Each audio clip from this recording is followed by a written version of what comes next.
기도하겠습니다.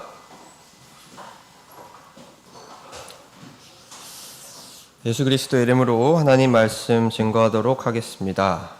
오늘은 사무엘하 2장 1절로 32절까지의 말씀을 가지고 함께 은혜 나누고자 합니다. 네, 제목을 보시면 유다의 왕이 된 다윗, 이렇게 적혀 있습니다. 그래서 오늘은 드디어 그 사울의 그 위협을 피하고 왕위에 오르게 된 다윗의 모습을 통해서 우리가 교훈 삼을 수 있는 부분이 무엇이 있는지 함께 살펴보고 은혜 나누고자 합니다.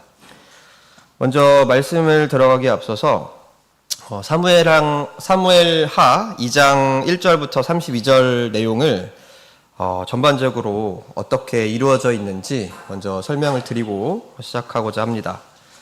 먼저 사무엘하 2장은 총 작게 이렇게 쪼개보면요 5개의 단락으로 나뉘어지는데요. 먼저 1절부터 4절까지의 말씀을 보면 다윗의 유다 왕 즉위, 다윗이 유다 왕에 즉위하는 장면이 1절부터 4절까지 기록되어 있습니다.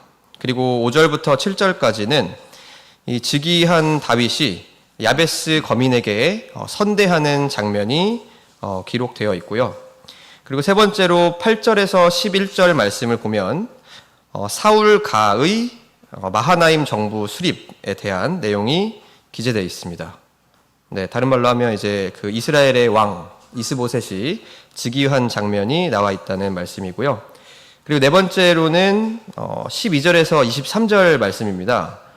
주제가 뭐냐면 다윗 가와 그리고 사울 가, 이 두 집안이 기브온에서 전투를 벌이는 장면이 기록되어 있습니다.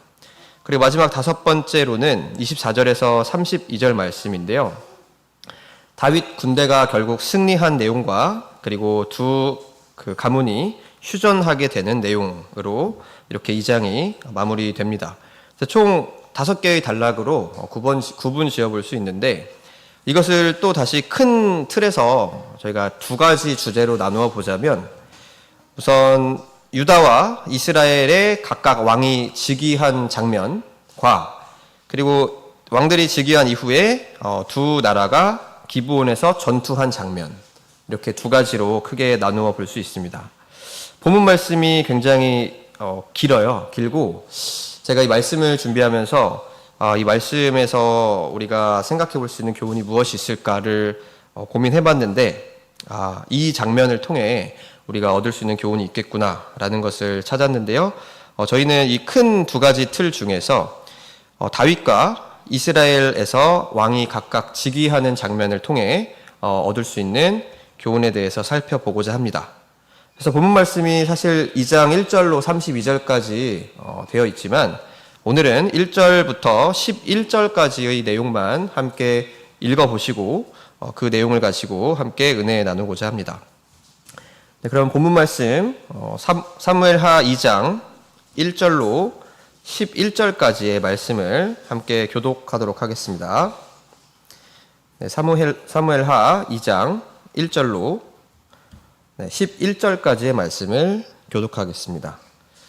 네, 제가 먼저 읽겠습니다. 2장 1절. 그 후에 다윗이 여호와께 물어 가로되 내가 유다 한 성으로 올라가리이까? 여호와께서 가라사대 올라가라. 다윗이 가로되 어디로 가리이까? 가라사대 헤브론으로 갈지니라.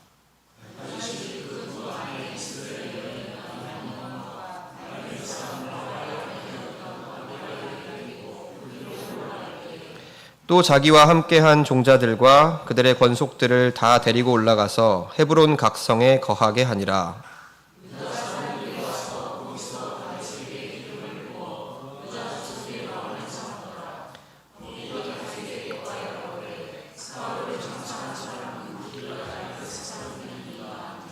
다윗이 길르앗 야베스 사람들에게 사자들을 보내어 가로되 너희가 너희 주 사울에게 이처럼 은혜를 베풀어 장사하였으니 여호와께 복을 받을지어다.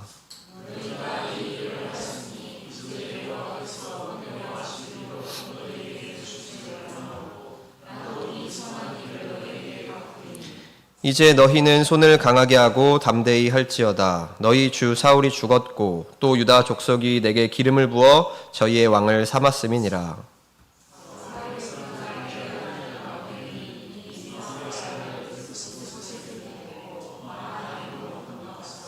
길르앗과 아술과 이스라엘과 에브라임과 베냐민과 온 이스라엘의 왕을 삼았더라.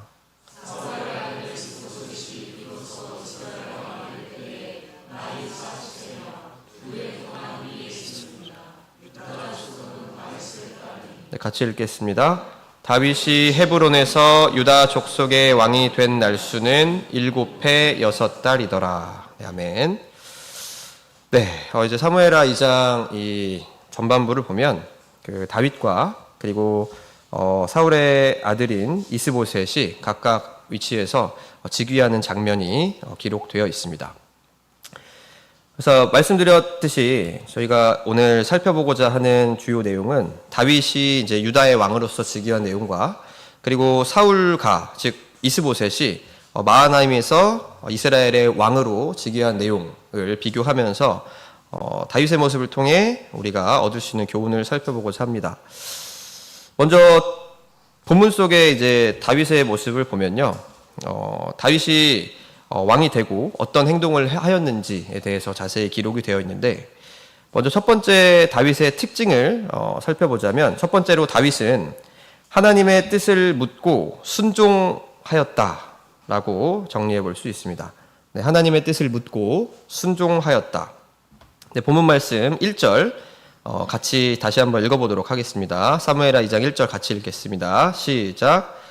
그 후에 다윗이 여호와께 물어 가로되 내가 유다 한 성으로 올라가리이까? 여호와께서 가라사대 올라가라. 다윗이 가로되 어디로 가리이까? 가라사대 헤브론으로 갈지니라. 네. 보면 사무엘하 2장 1절에 그 후에라고 되어 있거든요. 근데 이제 그 후라는 것은 뭐 얼마의 기간이 있었는지 모르겠지만 어쨌든 사울이 죽고 난 이후, 그리고 다윗이 왕으로 즉위하기 전, 그 사이가 바로 이때겠죠. 그래서 이때에 다윗이 여호와께 묻습니다. 근데 이 1절 말씀을 보면 몇 번 물었죠? 몇 번 물었어요? 그렇게 세는데 오래 걸리나요? 몇 번 물었죠? 2번 물었어요. 2번. 그렇죠? 네, 첫 번째 보시면 여호와께 물어 가로되 라고 돼 있고, 그리고 다윗이 가로되 어디로 가리이까? 라고 이렇게 2번 물어보고 있습니다. 그래서 다윗은 아까 제가 말씀드렸듯이 하나님의 뜻을 묻고 순종하는 그런 성품을 갖추고 있었어요. 성도님들, 요새는 잘 안 쓰는 낱말이긴 한데요. 아마 성도님들은 많이 들어보셨을 낱말인데, 혹시 마마보이라는 말씀 들어보셨죠? 단어. 마마보이. 요새도 잘 쓰나요? 마마보이? 안 쓰죠? 어떤 거죠? 마마보이? 처음 들어보세요, 혹시? 마마보이. 여기 혹시 마마보이 출신 형제님들이 안 계신가요? 네, 마마보이는 어떤 거죠? 엄마와 떨어지지 않으려 하고, 그리고 어떤 사소한 일이든 중요한 일이든 함에 있어서 엄마한테 묻고, 그리고 엄마가 시키는 대로 하고, 엄마 없이 못 사는 그런 소년을 저희는 마마보이라고 부르죠. 맞나요? 제가 알고 있는 게? 혹시 다른 의미로 알고 계시는 분 없으시죠? 그러니까 제가 보면서 이 다윗의 성품을 정리하면서 약간 마마보이 같은 느낌이 좀 들었어요. 물론 이제 마마는 아니고 이제 파파보이라고 할 수 있겠는데, 하나님께 계속 물어보는 습관을 가지고 있었다는 걸 알 수 있습니다. 어떤 걸 하나 행할 때 있어서 이 본문 첫 번째 구절만 봐도 2번의 질문을 하지 않습니까? 그래서 물어 가로되 어디로 가리이까? 이렇게 하면서 자기가 어디로 가고 어떻게 행해야 하는지 하나하나 사사건건 지금 하나님께 묻고 있는 그런 모습을 볼 수 있습니다. 저희가 방금 제가 말씀드린 그 우스갯소리 말씀드린 것처럼 이 마마보이라는 건 사실 좀 부정적인 그런 단어로 쓰이죠. 홀로 서지 못하는 소년을 일컬을 때에 약간 부정적인 느낌을 주는 단어입니다. 근데 사실 우리는 신앙 안에 있어서 이 다윗이 이렇게 부모된, 그러니까 아버지 되시는 하나님께 계속해서 물어보고 하나하나 건건히 따지면서 그 하나님의 그 응답에 순종하면서 살았듯이 우리는 그렇게 사는 것이 바로 좋은 모습이다라는 것을 알 수 있는데요. 성도는 마땅히 하나님의 자녀로서 이렇게 다윗이 보여준 것처럼 하나님께 묻고 그 뜻에 순종하는 삶을 살아야 합니다. 하나님께 묻는다는 것은 무엇을 어떻게 해야 될까요? 하나님께 묻는다는 것은 곧 무엇을 의미할까요? 다윗이 하나님께 묻고 하나님의 뜻을 구하고자 했을 때 다윗은 어떻게 했을까요? 성도님들, 그 하나님한테 내가 진짜 원하는 게 있고 하나님께 궁금해서 묻고 싶은 게 있을 때 성도님들 어떻게 하십니까? 허공에 대고 외치십니까? 하나님! 이렇게 외치시는 분 없으시죠? 하나님께 묻는다는 것은 하나님과 소통을 한다는 의미고, 하나님과 소통을 하는 방법은 무엇이죠? 네, 기도입니다. 기도. 그래서 여기서 이 다윗이 묻는다는 것은요, 다윗은 곧 기도했다라는 것을 의미합니다. 성경에는 수많은 기도의 삶을 살아간 인물들이 있는데요. 제가 말씀 준비하면서 기도의 인물 하면 누가 있을까를 이제 곰곰이 생각을 해봤는데, 물론 굉장히 많은 인물이 있겠지만 첫 번째로 머릿속에 스쳐 지나간 인물이 다니엘입니다. 다니엘. 그래서 다니엘도 항상 기도하는 습관을 가져서 하나님과 함께하는 모습을 보여준 그런 사람이죠. 그래서 다니엘서 6장 10절 말씀을 같이 한번 보도록 하겠습니다. 다니엘서 6장 10절 말씀을 함께 살펴보도록 하겠습니다. 네, 제가 읽겠습니다. 다니엘이 조서에 여인이 찍힌 것을 알고도 자기 집에 돌아가서는 그 방에 예루살렘으로 향하여 열린 창에서 전에 행하던 대로 하루 3번씩 무릎을 꿇고 기도하며 그 하나님께 감사하였더라. 네, 지금 이거는 어떤 상황인지 다 성도님들 알고 계시는 상황인데요. 다니엘이 이제 그 목숨의 위협을 받고 있는 상황이잖아요. 그렇죠? 기도하면 이제 곧 잡혀가서 죽음을 당할 수밖에 없는 상황에도 불구하고 하루 늘 행하던 대로 오히려 열린 창에서 하나님 앞에 무릎을 꿇고 기도하는 모습을 저희는 볼 수 있습니다. 이렇게 하나님 앞에 계속해서 묻고 하나님의 뜻을 구하는 다니엘의 모습을 볼 수 있어요. 그리고 두 번째 인물로는 제가 인물이라고 하기는 좀 그렇지만 예수님의 기도를 한번 찾아봤는데요. 마태복음 26장 39절 말씀을 같이 살펴보도록 하겠습니다. 마태복음 26장 39절 말씀입니다. 제가 읽겠습니다. 조금 나아가사 얼굴을 땅에 대시고 엎드려 기도하여 가라사대 내 아버지여 만일 할만하시거든 이 잔을 내게서 지나가게 하옵소서. 그러나 나의 원대로 마옵시고 아버지의 원대로 하옵소서 하시고. 네, 예수님도 이제 예수님은 곧 하나님이시잖아요, 그렇죠?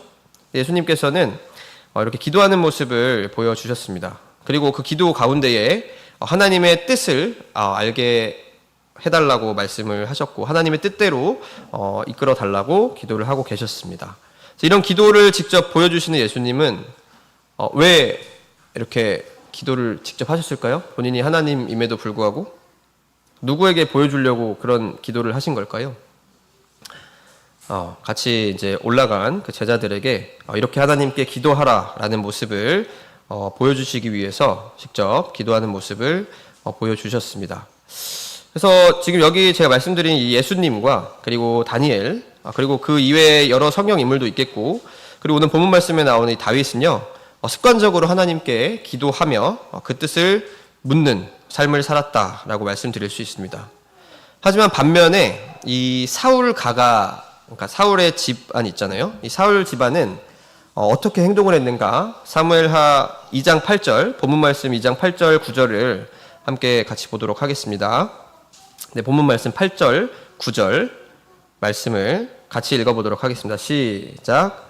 사울의 군장 네레의 아들 아브넬이 이미 사울의 아들 이스보셋을 데리고 마하나임으로 건너가서 길르앗과 아술과 이스라엘과 에브라임과 베냐민과 온 이스라엘의 왕을 삼았더라. 네. 여기 보면요.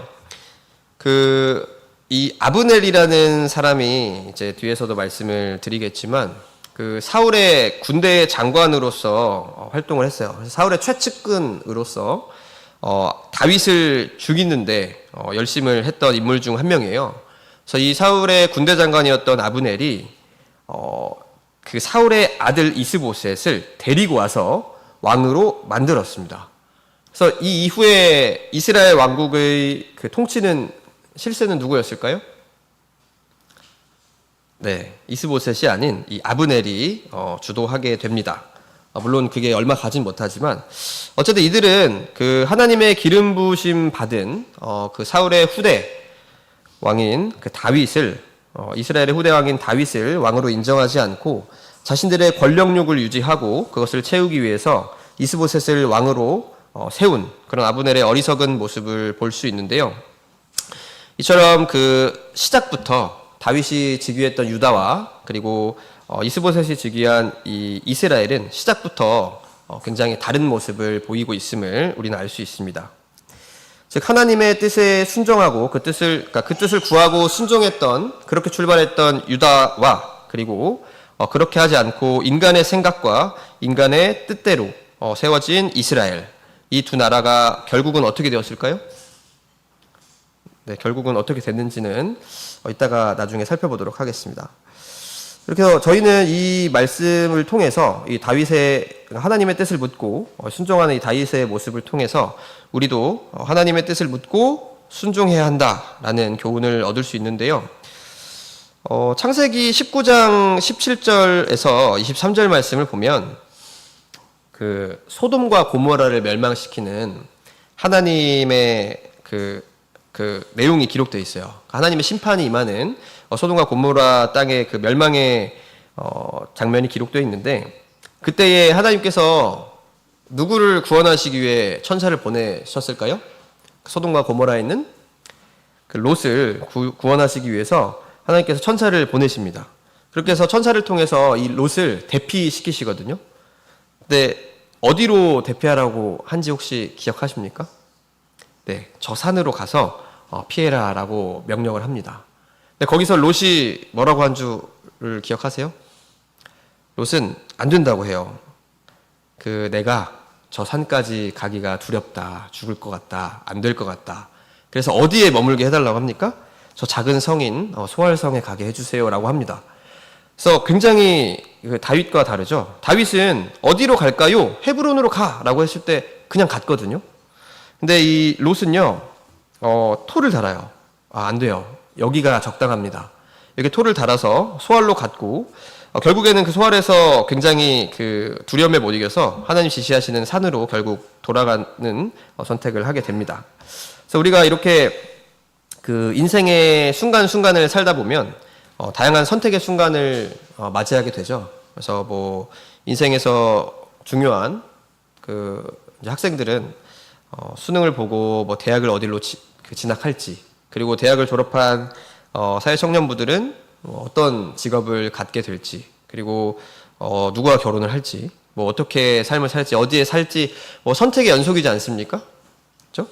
그래서 선택의 연속에 놓여 있는 저희들은 항상 무언가를 선택하고 결정할 때에 다윗이 그러한 것처럼 하나님의 뜻을 묻고 그 뜻에 순종하는 모습을 가져야 한다라는 교훈을 얻을 수 있습니다. 두 번째로 다윗은 어떠한 모습을 보여줬냐면 인내하고 하나님의 때를 기다렸다라고 말씀드릴 수 있습니다. 인내하며 하나님의 때를 기다린 다윗을 볼 수 있습니다. 본문 말씀 4절 전반부를 보도록 하겠습니다. 사무엘하 2장 4절. 네, 제가 읽겠습니다. 유다 사람들이 와서 거기서 다윗에게 기름을 부어 유다 족속의 왕을 삼았더라. 네, 여기까지만 읽겠습니다. 그래서 다윗을 이제 기름 부어서 왕위에 세우는 장면이 사무엘하 2장 4절에 나오는데요. 다윗이 왕이 되기까지 총 몇 번의 기름 부음을 받았을까요? 그 생각을 해보시면 몇 번을 받았을 것 같아요? 네, 3번의 기름 부음을 받습니다. 첫 번째로는 누구에게 받았죠? 기름 부음을? 네, 사무엘이 이 사람이 왕이다라고 하면서 기름 붓는데요. 사무엘상 16장 13절을 같이 살펴보도록 하겠습니다. 사무엘상 16장 13절 말씀을 같이 살펴보도록 하겠습니다. 네, 같이 읽겠습니다. 시작. 사무엘이 기름불을 취하여 그 형제 중에서 그에게 부었더니 이날 이후로 다윗이 여호와의 신에게 크게 감동되니라. 사무엘이 떠나서 라마로 가니라. 네, 첫 번째는 사무엘상 16장 13절에 기록된 것처럼 그 사울에게서 이제 하나님의 신이 떠나고 그 다음 왕을 이제 추대할 때에 하나님께서 사무엘을 시켜서 그 다윗에게 기름을 붓게 하십니다. 그래서 첫 번째 기름 부음은 다윗이 이제 사무엘로부터 받았고요. 두 번째 기름 부음은 언제 받았죠? 두 번째 기름 부음이 방금 오늘 본문에서 읽었던 2장 4절 말씀인데요. 유다 사람들, 그러니까 유다의 장로들, 권위 있는 장로들에게 기름 부음을 받아서 유다의 왕이 된 장면, 그것이 두 번째 기름 부음 받음입니다. 그 세 번째는 언제냐면 사무엘하 5장 3절 말씀을 보겠습니다. 사무엘하 5장 3절 말씀을 보면 제가 읽겠습니다. 이에 이스라엘 모든 장로가 헤브론에 이르러 왕에게 나아오매 다윗 왕이 헤브론에서 여호와 앞에서 저희와 언약을 세우매 저희가 다윗에게 기름을 부어 이스라엘 왕을 삼으니라. 세 번째 기름 부음을 받았을 때 비로소 이스라엘 전체를 다스리는 왕이 됩니다. 총 세 번의 기름 부음을 받고 이제 왕위에 오르게 되는데요. 그 첫 번째 기름 부음을 받았을, 즉 사무엘에게 기름 부음을 받고 하나님께 그 다음 왕이 될 것이다 라는 언약을 받았을 때의 나이가 몇 세일까요? 이제 몇 세냐면 그 15세 정도로 이제 추정을 하고 있습니다. 15세 소년으로 그 전쟁에 또 나아갔을 때도 굉장히 소년으로 있지 않습니까, 다윗이? 그래서 기름 부음 받았을 때에 15세로 추정을 하고 있고요. 두 번째 기름 부음을 받아서 유다의 왕이 되었을 때가 몇 세일까요? 유다의 왕이 되었을 때가 30세입니다. 30세. 사무엘하 5장 4절 5절 말씀을 같이 보겠습니다. 사무엘하 5장 4절 5절 말씀 보시겠습니다. 네, 같이 읽겠습니다. 시작. 다윗이 30세 위에 나아가서 40년을 다스렸으되 헤브론에서 7년 6개월 동안 유다를 다스렸고 예루살렘에서 33년 동안 온 이스라엘과 유다를 다스렸더라. 네, 다윗은 30세에 위에 나아갔다라고 되어 있죠. 그래서 그 30세에 나아가서 40년을 치리했는데 그 40년 중에 7년 6개월을 헤브론에서 유다 왕으로 있었고 나머지 33년을 온 이스라엘 그리고 유다를 다스렸다라고 되어 있습니다. 그러면 그 다윗이 왕이 된다고 약속을 받은 때로부터 실제로 왕이 되었을 때까지 몇 년의 시간이 흐른 거예요? 15년의 시간이 흘렀습니다. 15년. 성도님들 15년이 길어요? 짧아요? 뭐 생각하기 나름이겠죠. 그렇죠? 제가 아까 이제 말씀 준비하면서 생각을 해봤는데 지금으로부터 15년 뒤를 한번 생각을 해봤어요. 그러면 이제 제 나이는 제가 생각은 안 해봤는데 제가 저희 그 딸 하윤이를 생각을 해봤는데 그 지금 저희 딸이 돌이 지나지 않았지만 보통 한국식 나이로 하면 2살이거든요. 근데 15년 뒤면 몇 살이에요, 그러면? 17살이죠. 17살이면 저희 교회 대충 뭐 은진 자매나 이 정도 되더라고요. 고등학교 1, 2학년 정도. 그러면 저는 상상이 약간 안 가요. 지금 기어다니면서 막 이런 거 저런 거 빨고 있는 아기가 고등학생이 돼서 고등학교를 다니는 게 상상이 안 돼요. 그래서 15년이라는 시간이 굉장히 가늠할 수 없는 먼 미래구나 라는 생각이 또 들었어요. 성도님들 15년 전을 한번 떠올려 보세요. 15년 전. 성도님들의 15년 전은 어떠한 삶을 살고 계셨는지 기억나십니까? 15년 전? 네, 기억 나실 수도 있고 안 나실 수도 있겠지만 어쨌든 이 15년이라는 시간은 굉장히 긴 시간이라고 저는 생각이 들었습니다. 근데 이제 이 하나님께서 약속하신 이후에 15년 동안이나 왕위에 오르지 못했어요. 다윗이. 그 왕위에 오르지 못한 거는 둘째치고 생명의 위협을 받으며 항상 피난하는 삶을 살았습니다. 그렇죠? 굉장히 힘든 삶을 살았는데요. 그 15년의 기다림 끝에 드디어 하나님의 언약이 이루어지는 장면이 오늘 나옵니다. 만약에 이제 사울이 자신의 목숨을 위협하던 사울이 지금 죽은 이후잖아요.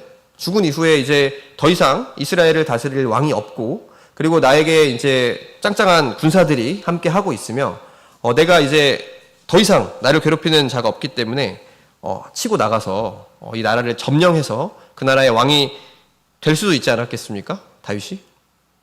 하지만 다윗은 그렇게 하지 않고 하나님의 때를 인내하며 기다리는 모습을 보여주고 있습니다. 네, 그래서 쿠데타를 일으키고 막 왕위를 쟁탈하고 이런 인간적인 생각이 아니고, 아까 우리 첫 번째 그 모습에서 살펴봤듯이 다윗은 하나님의 뜻을 구하는 사람이었기 때문에 하나님의 때는 반드시 온다라는 것을 믿고 인내하는 삶을 살고 있었습니다. 성경 속에서 이런 인내를 보여준, 기다림을 보여준 인물이 누가 있었는지 한번 생각해 보았는데요. 딱 누가 떠오르세요? 그 굉장히 긴 시간 동안 기다린 인물이 한 명 있거든요. 바로 아브라함입니다. 아브라함. 자, 아브라함한테 하나님께서 창세기 12장에 보시면 언약을 하세요. 너의 자손을 번창하게 해서 네가 믿음의 조상이 되게끔 하겠다라고 복을 주시는데요. 그때 아브라함의 나이가 몇 세였을까요? 네, 75세입니다. 75세. 75세에 하나님께서 아브라함을 부르셔서 지시할 땅으로 가라고 말씀하시면서 언약을 하시거든요. 근데 그 자손을 태어나게, 하나님의 약속의 자손이 태어난 때가 언제예요? 100세입니다. 100세. 그럼 몇 년의 시간이 중간에 있죠? 25년의 시간이 있습니다. 물론 중간에 아브라함은 인간적인 생각과 불안감 때문에 이스마엘을 낳는 그러한 모습을 보이긴 하지만, 이 아브라함 역시 하나님의 믿음을, 하나님의 그 약속을 계속 끝까지 믿고 그 약속이 성취될 때까지 기다림을 보여준 인물이죠. 또 어떤 인물이 있는가 살펴봤더니 약간 다윗과 비슷한 느낌으로 힘든 삶을 산 기다림의 인물이 있더라고요. 누굴까요? 요셉입니다. 요셉은 17살에 꿈을 꿔요. 그 형제들과 그 다음에 그 자신의 부모들이 자기에게 절하는 그런 꿈을 꿉니다. 그래서 뭔가 나라의 큰 높은 사람이 될 것이라는 그런 꿈을 꾸는데요. 이 꿈이 몇 세에 실현되죠? 이 꿈 역시 요셉도 30세에 성취가 됩니다. 그래서 13년의 기다림 끝에 그 기다림 가운데는 평안했던 삶이 아니고 굉장히 인간적으로 봤을 때는 힘든 삶이었죠. 요셉의 삶도 마찬가지로. 근데 이런 요셉이든 아브라함이든 그리고 오늘 본문에 나오는 다윗이든 하나님의 때가 있고 하나님께서 그 때가 되면 반드시 그 뜻을 펼치신다라는 것을 믿고 기다리는 모습을 보여주었다는 겁니다. 그럼 하나님께서는 왜 이렇게 하나님의 사랑하시는 사람들을 기다리게 하실까요? 왜 이렇게 기다리게 하실까요? 너 왕이 되게 해주겠다. 그럼 바로 사울을 딱 하고 왕이 되면 되잖아요. 하나님께서 못하시는 게 없으시는 분이시기 때문에. 근데 그렇게 기다리게 하시는 이유는 바로 연단의 과정을 거쳐서 우리로 하여금 그들로 하여금 하나님의 자녀로서 하나님께서 귀히 쓰실 그릇으로서 더 완전하게 만들기 위해서 그렇게 기다림을 주신다라고 볼 수 있습니다. 잠언 17장 3절 말씀을 보도록 하겠습니다. 잠언 17장 3절 말씀 같이 읽도록 하겠습니다. 시작. 도가니는 은을, 풀무는 금을 연단하거니와 여호와는 마음을 연단하시느니라. 네, 이사야 55장 8절 9절 말씀도 살펴보겠습니다. 이사야서 55장 8절 9절. 네, 같이 읽겠습니다. 시작. 여호와의 말씀에 내 생각은 너희 생각과 다르며 내 길은 너희 길과 달라서 하늘이 땅보다 높음같이 내 길은 너희 길보다 높으며 내 생각은 너희 생각보다 높으니라. 그래서 사람이 아무리 생각할 때에 이때가 최적기이고 이 타이밍이 정말 나에게 가장 좋은 때라고 생각을 할지라도 하나님의 생각은 우리의 생각보다 높고 하나님이 가시는 길은 우리의 길과 다르시기 때문에 하나님 때는 우리가 생각했던 때와 다를 수 있다는 거예요. 그래서 그런 것을 이 다윗은 알고 믿었기 때문에 인내하고 그 때를 기다리는 모습을 보여주었습니다. 그렇게 해서 비로소 긴 기다림 끝에 왕이 될 수 있었겠죠. 그래서 왕이 되었다는 것은 30세의 왕이 되었다는 것은 이제 하나님께서 다윗을 쓰실 만큼 충분히 연단되었다라고 판단하셨기에 다윗에게 그 기다림을 끝내게 만드신 거겠죠. 그래서 이 다윗의 두 번째 모습을 통해서 저희는 마땅히 성도로서 인내하고 하나님의 때를 기다리는 삶을 살아야 한다라고 말씀드릴 수 있습니다.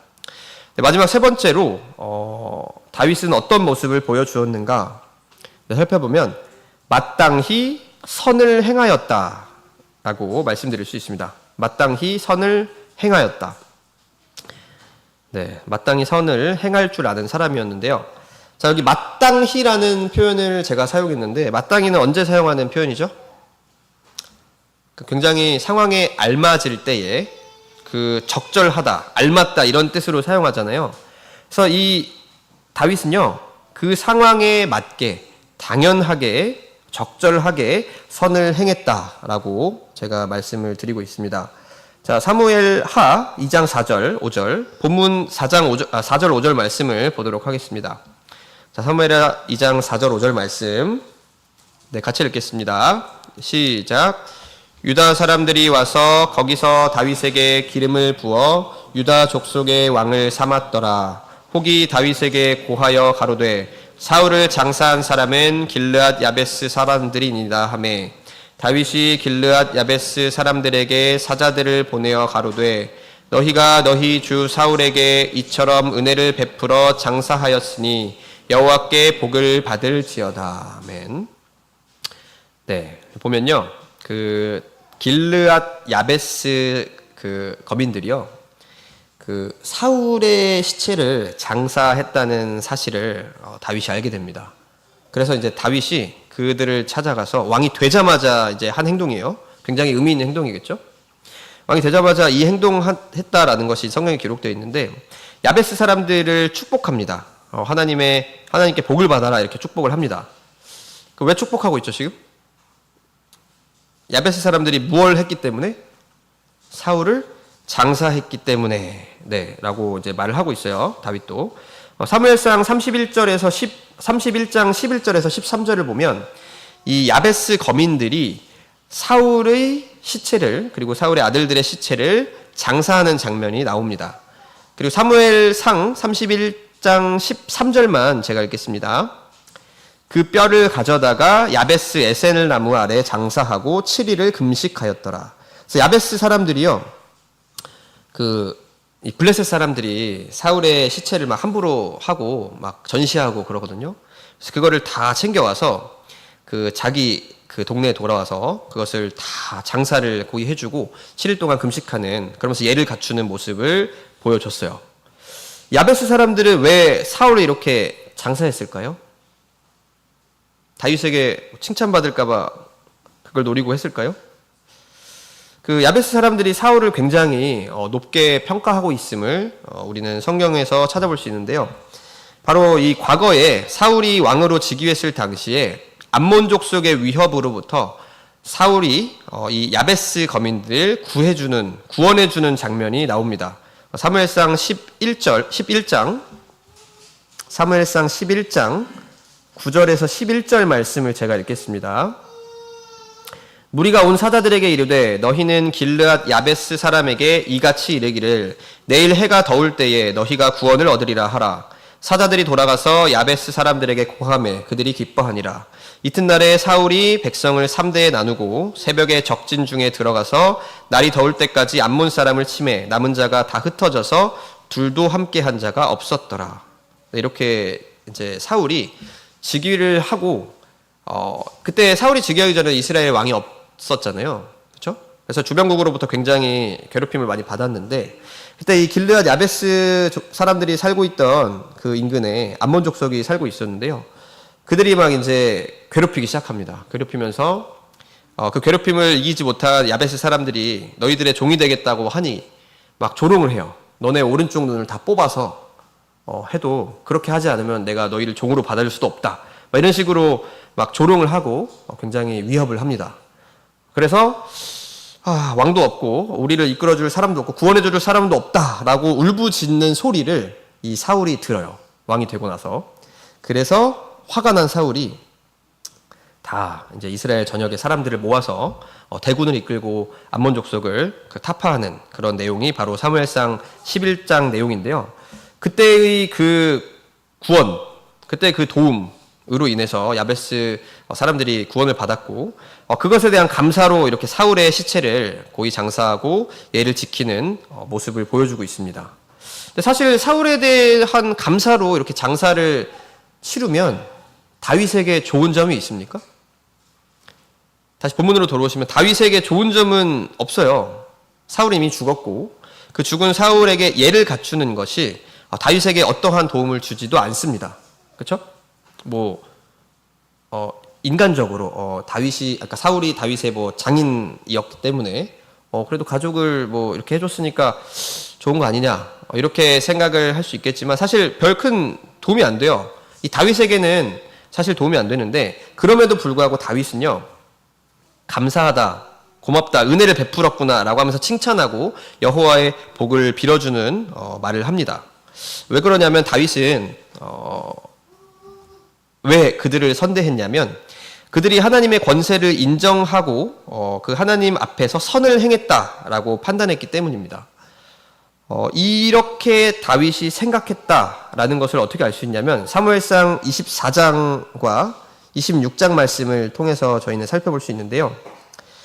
사무엘상 24장 6절에 보면 그 다윗이 사울을 죽일 수 있는 기회가 찾아와요. 그런데 죽입니까? 안 죽입니까? 그 동굴에 있는데 갑자기 동굴에 사울이 들어와서 죽일 수 있는 상황에 처하는데 죽여요? 안 죽여요?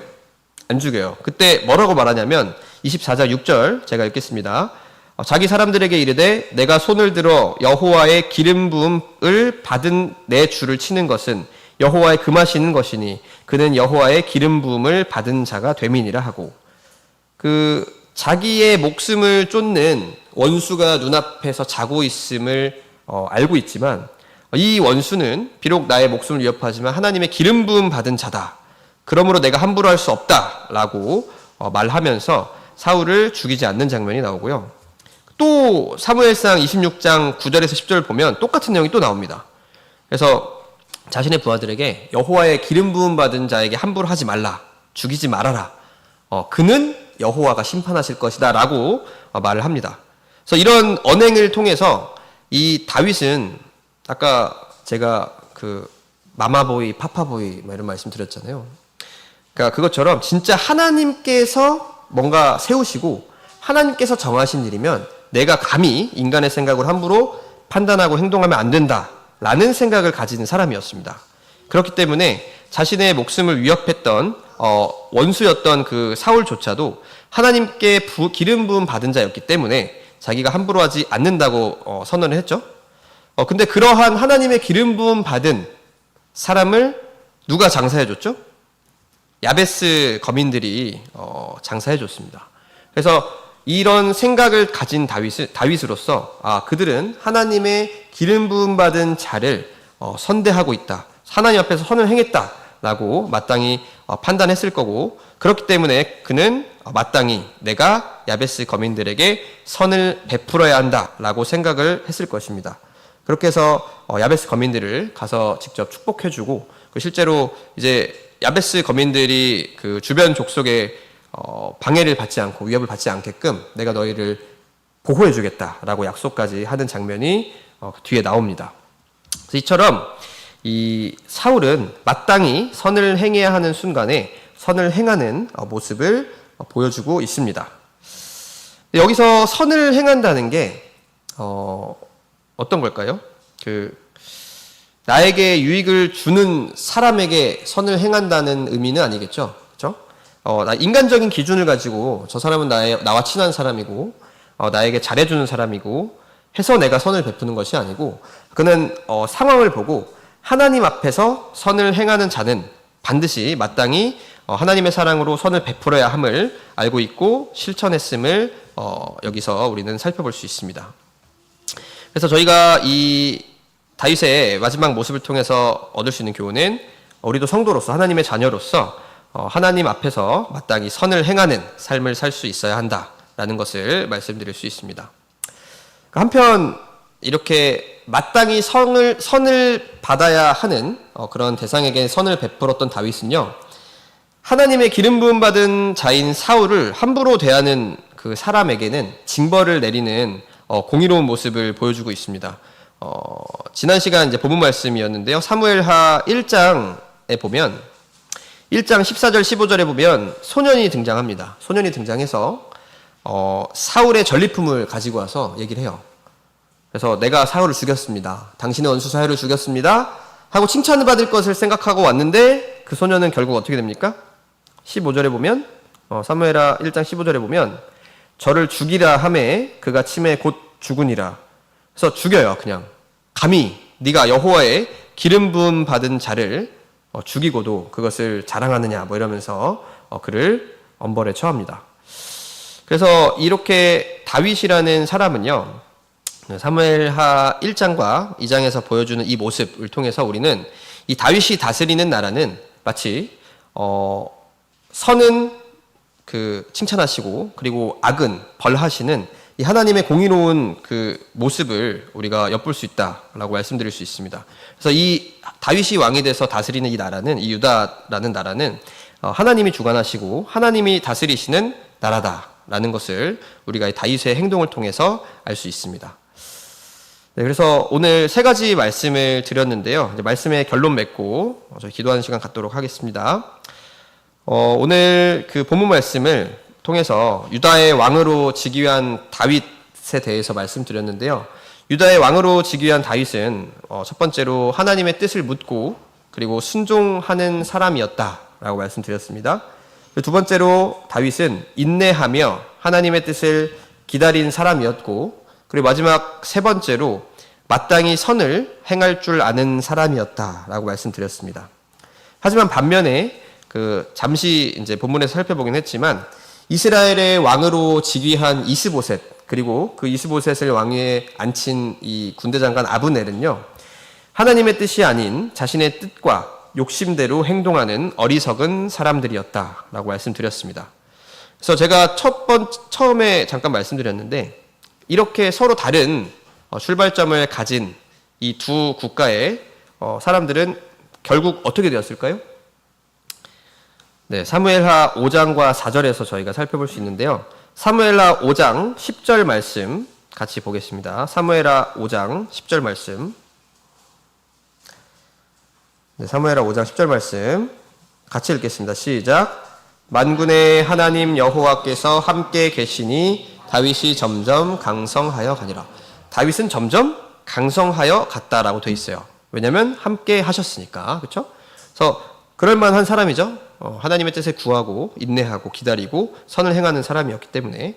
반면에 이 아브넬과 이스보셋, 자신의 뜻대로 행했던 아브넬과 이스보셋의 결국은 어떻게 되었는지 사무엘하 4장 7절을 함께 보겠습니다. 사무엘하 4장 7절 같이 읽겠습니다.